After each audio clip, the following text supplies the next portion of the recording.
محترم دوستو السلام علیکم، بسم اللہ الرحمن الرحیم۔ دوستو آج کی اس ویڈیو میں ہم بات کریں گے اللہ تعالیٰ انتہائی معاف کرنے والا اور بڑا رحم کرنے والا ہے۔ دوستو اللہ اپنے بندوں سے اتنی محبت کرتا ہے کہ اس کی سب سے بڑی نشانی یہ ہے کہ انسان جب غلطی کرنے کے بعد توبہ کرتا ہے تو اللہ اس کی توبہ قبول کر کے اسے معاف کر دیتا ہے۔ جو چیز انسان کو بار بار اللہ تعالیٰ سے مغفرت کرنے اور اس کی طرف رجوع کرنے پر آمادہ کرتی ہے وہ یہ ہے کہ اللہ تعالیٰ غفور الرحیم ہے اور اپنے بندوں سے محبت کرنے والا ہے۔ اللہ تعالیٰ فرماتے ہیں کیا یہ نہیں جانتے کہ اللہ ہی اپنے بندوں کی توبہ قبول کرتا اور وہی صدقات کو قبول فرماتا ہے، اور یقیناً اللہ تعالیٰ ہی انتہائی توبہ قبول کرنے والا اور بڑا رحم کرنے والا ہے، اور وہی ہے جو اپنے بندوں سے محبت کرنے والا ہے، اور وہی ہے جو اپنے بندوں کی توبہ قبول فرماتا اور گناہوں سے درگزر کرتا ہے۔ اللہ تعالیٰ اپنی رحمت و مغفرت کا ذکر کر کے اپنے گنہگار بندوں کو دعوت دیتا ہے کہ آؤ مجھ سے معافی مانگ لو، میں تمہارے سارے گناہ معاف کر دوں گا۔ اللہ تعالیٰ فرماتے ہیں آپ کہہ دیجئے کہ اے میرے وہ بندو جنہوں نے گناہوں کا ارتکاب کر کے اپنے اوپر زیادتی کی ہے، تم اللہ کی رحمت سے نا امید نہ ہو، بے شک اللہ تعالیٰ تمام گناہوں کو معاف کر دیتا ہے، یقیناً وہی تو ہے جو بڑا معاف کرنے والا اور بے حد مہربان ہے۔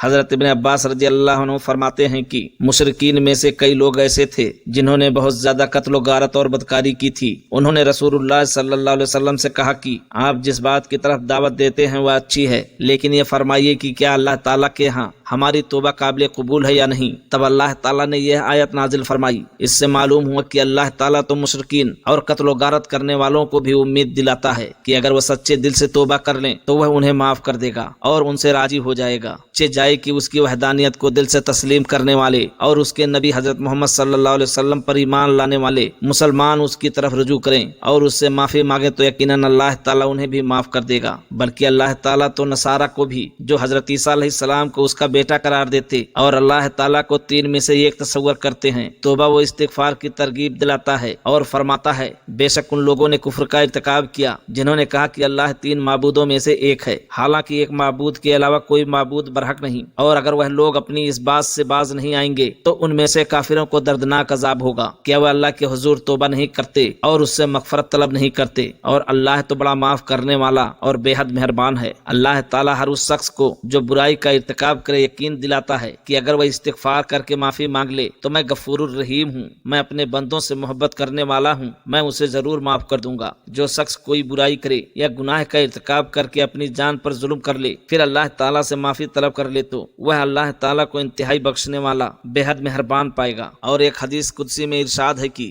اے ابن آدم اگر تو مجھے پکارتا ہے اور تمام امیدیں مجھ سے وابستہ رکھے تو خواہ تم سے جو بھی گناہ سرزد ہوا ہو میں تمہیں معاف کرتا رہوں گا اور میں کوئی پرواہ نہیں کروں گا، اور اگر تیرے گناہ آسمان تک پہنچ جائیں پھر تم مجھ سے معافی طلب کر لو تو میں تمہیں معاف کر دوں گا اور میں کوئی پرواہ نہیں کروں گا، اور اگر تو میرے پاس زمین کے برابر گناہ لے کر آئے پھر تمہاری مجھ سے ملاقات اس حال میں ہو کہ تم میرے ساتھ کسی کو شریک نہیں بناتے تھے تو میں زمین کے برابر تجھے مغفرت سے نوازوں گا۔ حضرت ابو موسیٰ رضی اللہ عنہ کا بیان ہے کہ نبی کریم صلی اللہ علیہ وسلم نے ارشاد فرمایا بے شک اللہ تعالیٰ اپنا دست رحمت رات کے وقت پھیلاتا ہے تاکہ دن میں گناہ کرنے والا شخص توبہ کر لے، اسی طرح دن کے وقت بھی اپنا دست رحمت پھیلاتا ہے تاکہ رات میں گناہ کرنے والا آدمی توبہ کر لے یہاں تک کہ سورج مغرب سے طلوع ہو جائے۔ اور بہت سارے مسلمان بڑے بڑے گناہوں کا ارتکاب کرتے ہیں لیکن ایسے لگتا ہے کہ جیسے انہیں ان گناہوں کے عذاب کا کوئی ڈر نہیں، مثلا درباروں مزاروں پر جا کر غیر اللہ کے سامنے سجدہ ریز ہوتے ہیں۔